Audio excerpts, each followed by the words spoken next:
bunda aqui na história aqui. Olá, meu nome é Amanda Camilo. Tá acontecendo risada aqui. Muito engraçada a risada aí.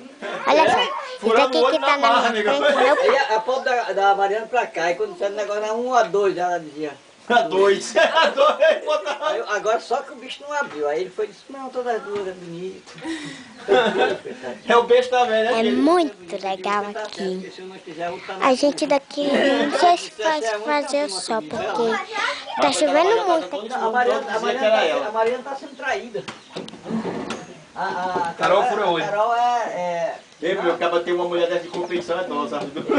Aqui na Só que minha essa Carol também toma cuidado com essa leseira lá perto do namorado, Raul. A Mariana... É na hora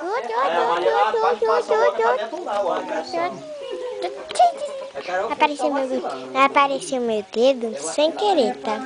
Ali é onde eu tô fazendo fogo, assando carne. Ô, minha filha, as duas nem tomaram banho. E é uma galinha com os pintinhos dela. Oh, meu Deus, que lindo! Não, pra uma bichinha, mentira. Piché de vinho. Não, ela vai passar já um prêmio da Natura ali, emprestado ali. Ela falou que vem. E a minha prima? Piché de vinho. De peido, velho, bufambada. Mariana. E Vai a escutar outra só uns Carolina. tubazões pra dentro. O Tichico. Esse aqui é o Val. Não é que do Raio. Eu também tá bem peidando também. Deixa o cabelo só arrupiado aí, que não amanheceu aí. Tá só assim, peito das meninas. Aqui tá o meu irmão, ó, que foi picado.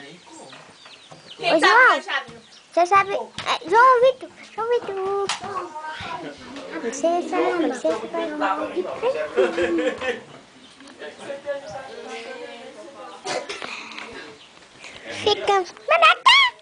Tchau, tchau.